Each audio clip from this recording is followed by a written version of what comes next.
are today in part because of what you've been saying about yourself. Words are like seeds. When you speak something out, you give life to what you're saying. If you continue to say it, eventually they can become a reality.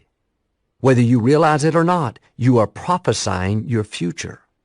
And this is great when we're saying things such as, I am blessed, I am strong, I will accomplish my dreams, I am coming out of debt.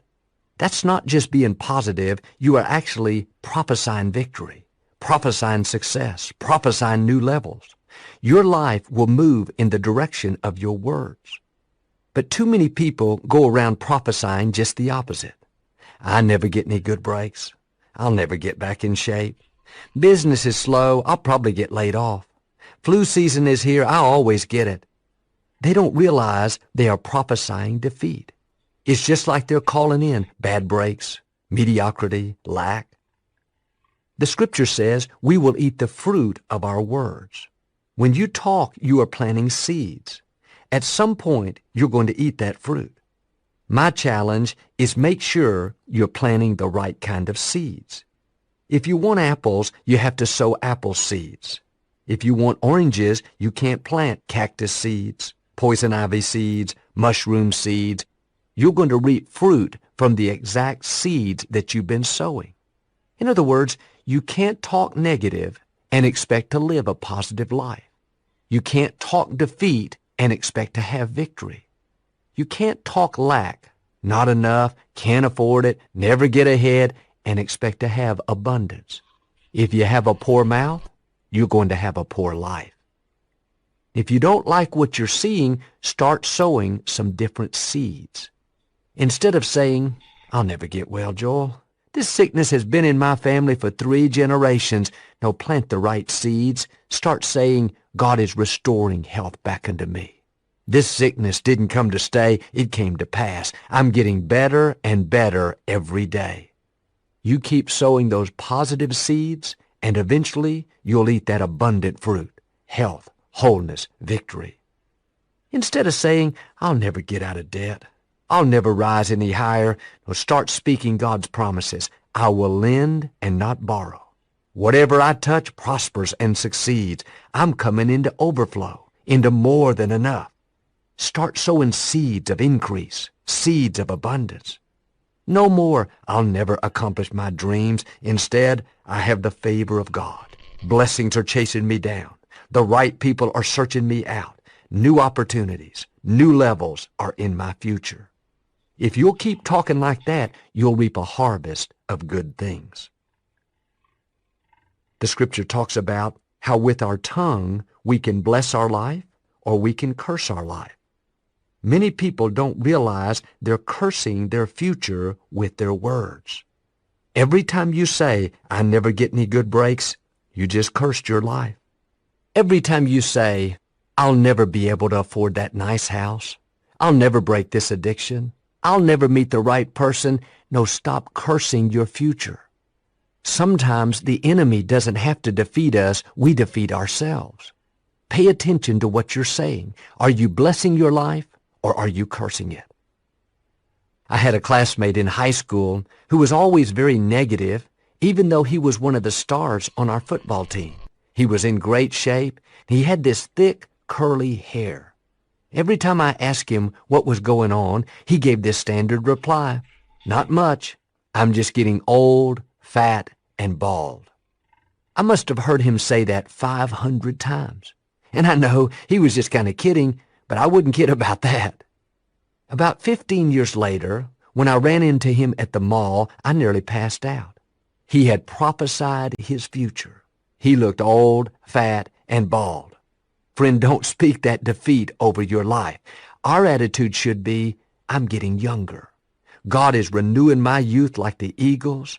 I'm getting stronger, healthier, better looking. I'm going to keep my hair. I'm going to stay in my right mind. I'm going to live a long, productive, faith-filled life. Don't go around cursing your future. Start blessing your life. Prophesy good things. I know this man who was real concerned that he was going to get Alzheimer's disease because several people in his family had it. His grandfather, a great uncle. This man was only in his early 50s, but he kept bringing up what might happen. He told me that he was actually making plans for someone to take care of him, getting everything lined up. And of course, yes, it's good to have common sense, be wise, plan ahead. But if you go around talking about how you're going to get a disease, making plans for it, you probably won't be disappointed. You're calling it in, just like you're sending it an invitation. I told this man what I'm telling you. Don't say another time that you're going to have Alzheimer's or any other disease. Start declaring, no weapon formed against me will ever prosper. I will live out my days in good health, with a clear mind, with good memory, with clarity of thought. My mind is alert. My senses are sharp. My youth is being renewed. You must prophesy health. Prophesy a long, productive life. Your words will become your reality.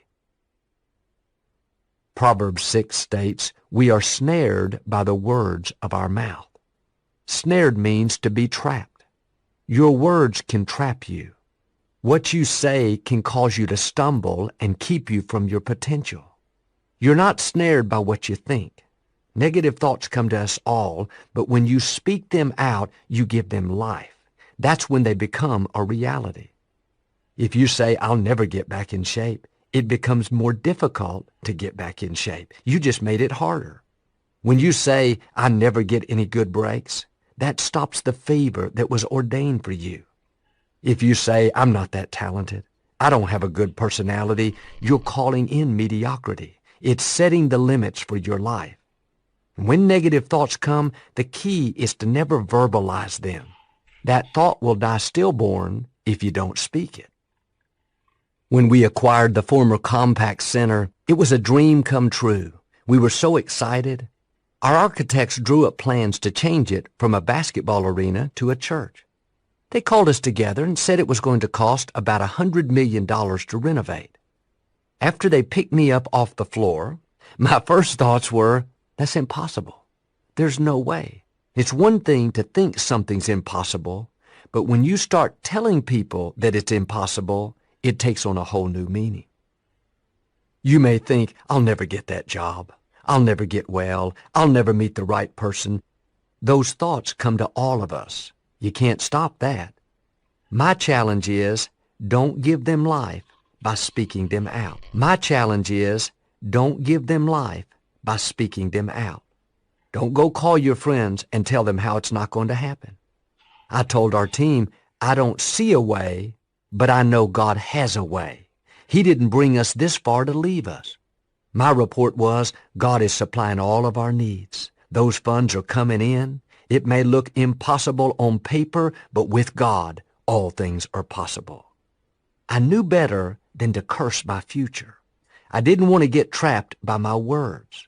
I knew if I kept prophesying the right things, increase, favor, more than enough, we would start moving toward it. And thank God we did. In the tough times, you have to especially be on guard. It's very tempting to vent your frustration and tell people how the loan didn't go through, how bad the medical report was, how certain people just didn't treat you right. When you continually talk about the problem, that's going to make you more discouraged, and it gives the problem more life. You're making it bigger. Turn it around. Don't talk about the problem. Talk about the promise. Instead of complaining, oh man, I've got this big challenge. No, say, I serve a big God. He spoke worlds into existence. Nothing is too difficult for him. Instead of saying, I didn't get the promotion they promised. They passed me over again, another disappointment. No, declare, I know when one door closes, that means God has something better. He's directed my steps. I'm excited about my future. Instead of saying, I'll never meet the right person. I'm too old. It's been too long. No, declare, something good is going to happen to me. Divine connections are coming my way. When someone says, I'm sorry to hear that you got a bad medical report. Is it true? Your response should be, yes, that's true, but I have another report. It tells me God is restoring health back unto me. If your friend remarks, Well, I heard those people did you wrong. Just smile and say, yes, but I'm not worried. God is my vindicator. He's fighting my battles. He's promised to give me beauty for ashes. In life, there are always two voices competing for your attention, the voice of faith and the voice of defeat. Just as I did, you'll hear a voice saying, you can't possibly raise that amount of money. It's insurmountable. It's not going to work out. Just accept it. You'll be tempted to worry, to be negative, to complain. But if you listen carefully, you'll hear another voice, the voice of faith saying, God has a way. Favor is coming. Healing is coming. Breakthroughs are coming. One voice will point out that you've reached your limits. You've gone as far as you can. You don't have what it takes. The other voice is clear and matter of fact. You are well able.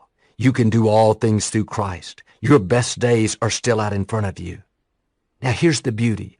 You get to choose which voice comes to life. The way you do it is by what you speak. When you verbalize that thought, you're giving it the right to come to pass. If you go around saying, the problem's too big, I'll never get well, you are choosing the wrong voice. You have to get in agreement with God. The other voice may seem louder, but you can override it. You can take away all of its power by choosing the voice of faith. Maybe you're going to a job interview. One voice will warn you, you're not going to get it. You're wasting your time. These people aren't going to like you. Another voice will counter, you have the favor of God. You're blessed. You're confident. You have what it takes. If you get up that morning and tell your spouse, I don't think I'm ever going to get this job. They're not going to like me. I'm not qualified. There's no use in even going. You're being trapped by your words. You have to dig your heels in and say, I am not giving life to any more defeat. I am not speaking lack. I'm not speaking sickness. I'm not speaking mediocrity, fear, doubt. I can't do it. I'm choosing the voice of faith. It says, I am strong. I am healthy. I am blessed. I am favored. I am a victor, not a victim. God gave Jeremiah a promise that he would become a great prophet to the nations. But when he heard God's voice, he was very young and unsure of himself. He instead listened to the other voice and said, God, I can't do that. I can't speak to the nations. I'm too young. I wouldn't know what to say. God said, Jeremiah, say not that you are too young. The first thing God did was to stop his negative words. Why did God do that? Because he knew that if Jeremiah went around saying, I'm not qualified, I can't do this, I don't have what it takes, he would become exactly what he was saying. So God said in effect, Jeremiah, zip it up. You may think it, but don't speak it out. Goes on to tell how Jeremiah changed what he was saying. He became a prophet to the nations. The promise came to pass. In the same way, God has called every one of us to do something great. He's put dreams, desires on the inside. But it's easy to do like Jeremiah. Say, I can't do that. I'm too young. I'm too old. I've made too many mistakes. I don't have the education, the experience. We can all make excuses. But God is saying to us what he said to Jeremiah. Stop saying that. Don't curse your future. Those negative words can keep you from God's best. Sometimes the reason a promise is being delayed is because of what we're saying. Imagine that your answer is on the way. God has already dispatched the angel with your healing, your promotion, your vindication. But right before it arrives, God says to the angel, hold on, don't go any farther. Stay right where you are. The angel replies, why, God? This is what you promised. It's in your word. God answers, no, listen to what he's saying. He's talking about how it's not going to happen, how the problem is too big, how it's been too long, how he'll never meet the right person. Negative words can stop God's promises. I wonder how many times we're just a couple of months away from seeing the answer, a couple of months from meeting the right person. You've been praying for years that God would bring somebody great into your life. But right before that, somebody shows up. You let your guard down, start saying, oh, it's not going to happen. I'm too old. Nobody's interested in me. God has to say to the angel, don't go any farther.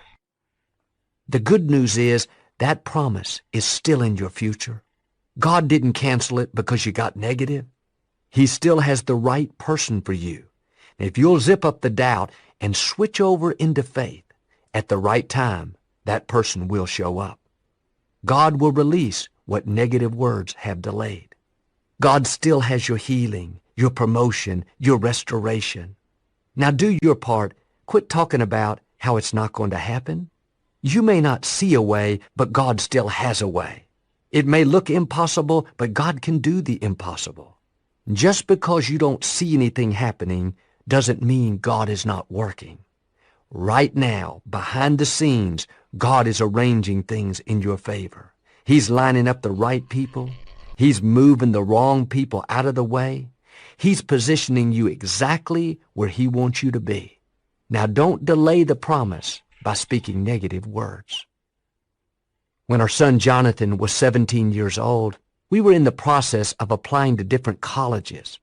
Some of the schools only accept 5% of the students who apply. That means, of course, that 95% of the applicants get turned down. It was easy to think, why do we even want to apply to these schools? It's practically impossible to get in. 9 out of 10 students get denied. Jonathan, don't get your hopes up. I don't see how you could ever get in there. If we're not careful, we'll talk ourselves out of it. You may think those thoughts, but don't make the mistake of verbalizing them. Learn to turn it around. God, I know you have my son in the palm of your hand. You've already picked out the right college for him to attend. There may be only a 5% chance for some schools, but God, I know with you there is a 100% chance he will get in exactly where you want him to go. God, you control the whole universe. That's much better than going around saying, all the odds are against me. Doesn't look good. Don't see how it's going to happen. No, zip that up. If you can't be positive, at least be quiet. Your words prophesy your future. If you say, I'll never get in, you're right, you'll never get in. If you say, this problem is going to sink me, it will take you under. If you say, I'll never be able to afford a nice house, then you'll never be able to afford a nice house. You're being snared by the words of your mouth. In the first chapter of Luke, an angel appeared to a priest named Zechariah while he was serving in the temple. The angel told him that his wife Elizabeth was going to have a baby and they were to name him John. Zechariah was very surprised because he and his wife were way up there in years. He said to the angel, are you sure this is going to happen? It sounds great, but do you see how old we are? To me, it just doesn't seem possible. The angel said, Zechariah, I am Gabriel. I stand in the presence of Almighty God. What God says will come to pass. God knows the power of our words. He knew that if Zechariah went around speaking defeat, it would stop his plan. So God did something unusual. The angel said, Zechariah, because you doubted, you will remain silent and not be able to speak until the baby is born. Zechariah left the temple unable to talk.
He couldn't speak one word for 9 months until that baby was born. Why did God take away Zechariah's speech? God knew he would go out and start telling his friends how it wasn't going to happen. Hey man, this angel appeared and said we're going to have a baby. He must have the wrong person. We're too old. Those negative words would have stopped his destiny. That's why the scripture says, put a watch over your mouth. In other words, be careful what you allow to come out of your mouth. I don't think I'm ever going to get well. I've had this sickness for 3 years. Don't put a watch over your mouth. Don't prophesy defeat. If you're going to say anything, declare what God says. I will live and not die. God is restoring health back unto me. The number of my days he will fulfill. All through the day, you need to ask yourself, is what I'm about to say what I want to come into my life? Because what you're saying, you're inviting in. When you say, I'll never pay off my house, I'll never get out of debt, the economy is too slow, you're inviting struggle and lack. When you say, my career has dead-ended, this is as good as it gets, you're inviting defeat and mediocrity. You need to send out some new invitations. When you say, I will lend and not borrow, God's favor surrounds me like a shield, whatever I touch prospers and succeeds, you are inviting increase, good breaks, success. When you say, I will overcome this problem, I am more than a conqueror. If God be for me, who dare be against me? You're inviting strength, healing, restoration, vindication, breakthroughs. Pay attention to what you're inviting. Well, I'll never pass this algebra course. I've never been good in math. I just don't understand it. Change the invitation.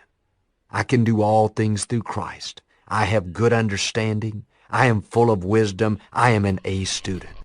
When you do that, you're inviting wisdom, acceleration of knowledge. You're inviting God's blessings. Make sure you're sending out the right invitations. When I first started ministering in 1999, I had never done this before, and I was very nervous and unsure of myself. Negative thoughts bombarded my mind. Joel, you're going to get up there and make a fool of yourself. You're not going to know what to say. Nobody's going to listen to you. Why should they? You don't have the experience. All through the day, I had to ignore those thoughts. I would go around saying under my breath, I am anointed. I am equipped. I am strong in the Lord. Before I would come to church to minister, I would look at myself in the mirror and say, Joel, you are well able. You've been raised up for such a time as this. I didn't feel confident, but I called myself confident. I didn't feel anointed, but I called myself anointed. You may not feel blessed, but you need to call yourself blessed. The circumstances may say you're not prosperous, but by faith, you need to call yourself prosperous. You may not feel healthy today, but don't go around telling everyone how you're not going to make it. Start calling yourself healthy, whole, strong, full of energy, full of life.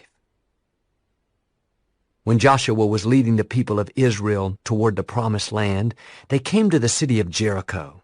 It towered between them and their destiny. They couldn't go around it. They had to go through it.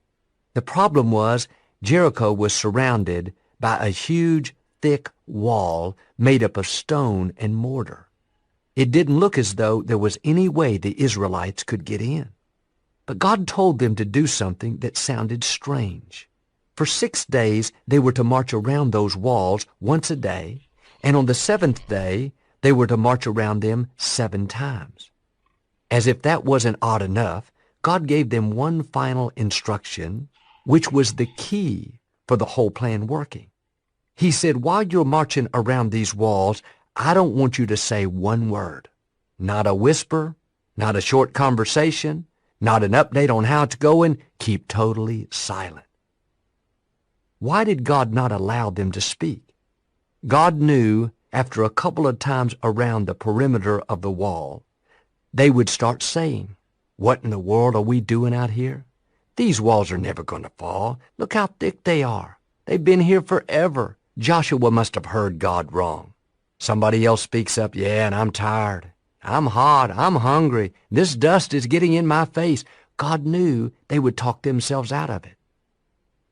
There are times in our lives when it's difficult to be positive.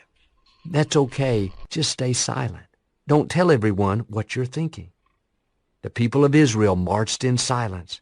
You know how the story ends. On the seventh time around, on the seventh day, the walls came tumbling down. Here's a question. Could it be that negative words are keeping you out of your promised land?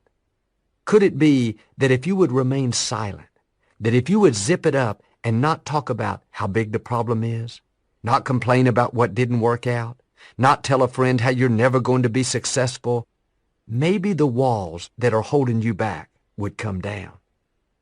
Imagine behind those walls are your healing, your promotion, your dream coming to pass. Every day, so to speak, you're walking around the walls. What are you saying? This wall is never going to fall, Joel. I've had this addiction since high school. I'll never be able to start my own business. I don't know the right people. God is saying to us what he said to the Israelites. If you can't say anything positive, anything full of faith, don't say anything at all. Don't let your negative words keep you from God's best. If you'll stop talking defeat, lack, how it's not going to happen, and simply remain silent, God can do for you what he did for them. He knows how to bring those walls down. When we're marching around the walls, sometimes we go day after day and don't see anything happening. And just like the Israelites,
the thoughts come saying, you didn't hear God right. Nothing is changing. You go to work every day and look, you're doing your best. You're not being promoted. It's never going to happen. No, that's a time of testing. Like the Israelites, you're marching around the walls. You may be on day 5, day 6. That means you've been doing it for a year, 2 years, 5 years. You thought surely it would have happened by now. Pass that test. Don't start complaining. Don't do like the first group that stopped at the door of the promised land. Thought, oh, what's the use? Let's just settle here. When those negative thoughts come, let them die stillborn. Refuse to prophesy defeat over your life. If you do this, you'll come in to your 7th day. Like what happened with the Israelites, those walls will come tumbling down. God is a faithful God. He will do what he promised. In 2 Kings chapter 4, there's the story of a woman who was a good friend of the prophet Elisha. In fact, she had built an extra room on her house, so when Elisha was in town, he could come over and stay. One day Elisha asked her what he could do for her to return the favor. She said, nothing, Elisha. My husband and I are doing just fine. Elisha's assistant brought it to his attention that the couple didn't have any children. Her husband was an older man. Before Elisha left the woman, he prophesied, by this time next year, you're going to have a baby. She was so excited. It seemed too good to be true. But the next year, just like he told her, she had a son. When the boy was around 10 years old, he was out in the field playing, and his head began to hurt very badly. They carried him home and placed him in his mother's arms, where he later died. You can imagine how this mother felt. She was heartbroken, devastated beyond measure. She carried her son to Elisha's room and placed him on Elisha's bed. For most people, this would be the end of the story, but not for this lady. She asked for a donkey and said, I'm going to see the prophet Elisha. She told her assistant to ride fast and not slow down unless he was told. When Elisha saw the dust billowing up in the sky a couple of miles away, he noticed it was his friend, the woman who had built the extra room on her house for him. Elisha told his assistant Gehazi, "Go find out what's wrong." Gehazi ran to meet the woman way down the road, stopped her and said, "Elisha is concerned. Why are you coming unexpectedly in such a hurry? Is it well with you? Is it well with your husband? Is it well with your child?" Speaking words of faith, she simply replied, "It is well," kept heading full steam ahead. Think of all the negative thoughts that this woman was fighting, and then consider her actual words. A lot of times when we face difficulties, somebody asks us how everything is going, we do just the opposite, tell them everything that's wrong. It's easy to talk about the problem, how bad it is, how it's never going to work out. But in those tough times, when you feel like complaining, when you have a good reason to be sour, you lost a job, a friend did you wrong, you're not feeling well, you have to dig your heels in and say it by faith. Business is slow, but all is well. God is still on the throne. He's the Lord, my provider. Or the medical report wasn't good, but all is well. God is my healer. Nothing will snatch me out of his hands. She finally made it to Elisha's house and told him that the son he promised her had died. Elisha went and prayed for the boy, and he came back to life. What I want you to see is that in her darkest hour, even when it looked impossible, this lady refused to get negative and speak defeat. When Gehazi asked, "Is everything okay?" she could have spoken out what I'm sure she was thinking. "No, I'm in the midst of a great tragedy. I'm facing the biggest challenge of my life." Nobody would have faulted her for that.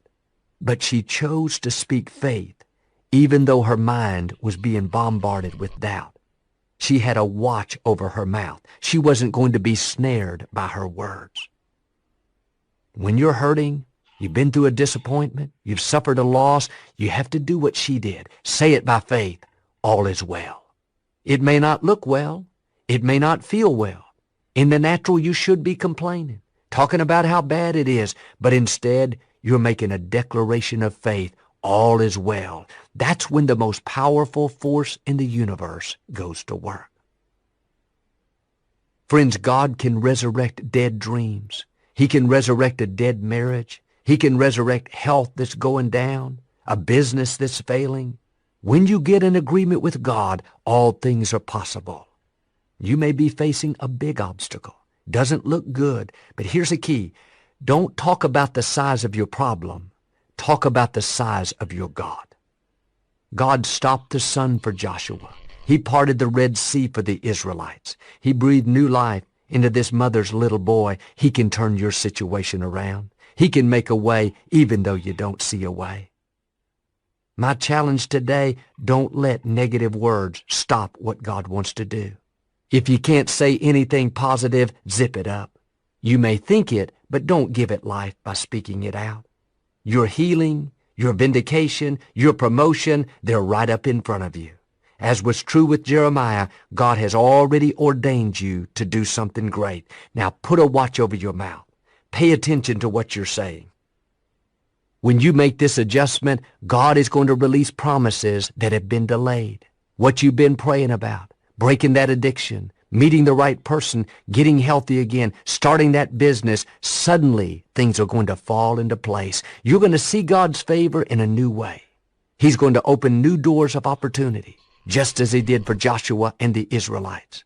I believe and declare that every wall that's holding you back is about to come tumbling down. You and your children will make it into your promised land.